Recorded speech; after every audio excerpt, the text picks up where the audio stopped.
মধ্যপ্রাচ্যের চলমান সংঘাতের মধ্যে বিশ্বের অন্যতম গুরুত্বপূর্ণ সমুদ্রপথ হরমুজ প্রণালী নতুন করে বৈশ্বিক উত্তেজনার কেন্দ্রে উঠে এসেছে। এই জলপথ দিয়ে বিশ্বের প্রায় 20% তেল পরিবহন হয়।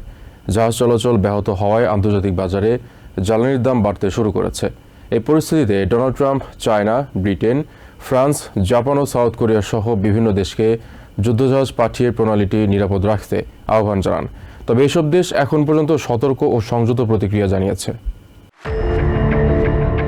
প্রেসিডেন্ট ডোনাল্ড ট্রাম্প বলেছেন, হরমুজ প্রণালী নিরাপদ রাখতে বিশ্বের বিভিন্ন দেশকে একসঙ্গে কাজ করতে হবে। তিনি জানিয়েছেন, অনেক দেশ আমেরিকার সঙ্গে মিলিতভাবে যুদ্ধজাহাজ পাঠাতে প্রস্তুত, যাতে প্রণালী দিয়ে জাহাজ চলাচল নিরাপদ রাখা যায়। ট্রাম্প সামাজিক মাধ্যমে এক বার্তায় বলেছেন, ইরানের হুমকির কারণে ক্ষতিগ্রস্ত দেশগুলো আমেরিকার সঙ্গে যৌথভাবে যুদ্ধজাহাজ পাঠাবে, যাতে হরমুজ প্রণালী খোলা ও নিরাপদ রাখা যায়। তিনি বিশেষভাবে চায়না, ফ্রান্স, ব্রিটেন, জাপান এবং সাউথ কোরিয়া এসব দেশের নাম উল্লেখ করেন এবং বলেন এসব দেশেরও এই উদ্যোগে অংশ নেওয়া উচিত। বাস্তব পরিস্থিতি ভিন্ন। নিরাপত্তা ঝুঁকির কারণে অধিকাংশ বাণিজ্যিক জাহাজ এবং তেলবাহী ট্যাঙ্কার বর্তমানে এই পথ ব্যবহার করতে চাইছে না। ফলে এই প্রণালী আনুষ্ঠানিকভাবে বন্ধ না হলেও কার্যত জাহাজ চলাচল প্রায় থেমে গেছে।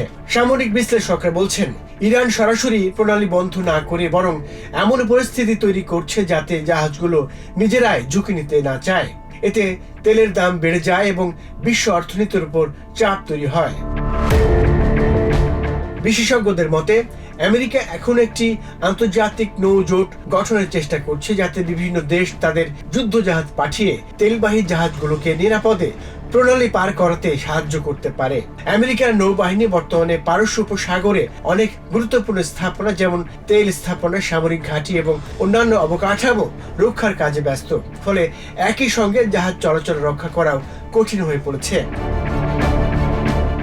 বিশ্লেষকরা বলছেন, ইরান সরাসরি সামরিক শক্তিতে আমেরিকার সঙ্গে পাল্লা দিতে পারে না, তাই তারা একটি ভিন্ন কৌশল বেছে নিয়েছে।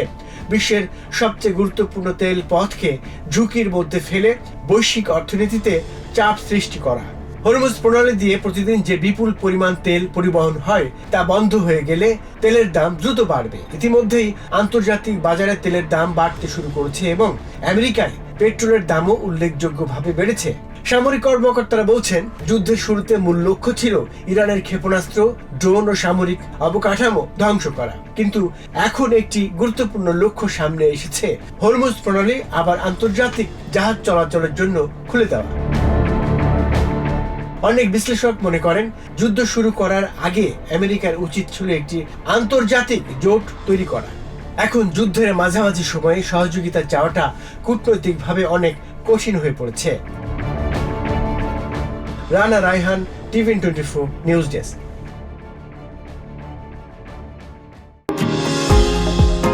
নিউ ইয়র্ক থেকে সম্প্রচারিত টিভিএন 24 টেলিভিশন বিশ্বজুড়ে বাঙালির কণ্ঠস্বর।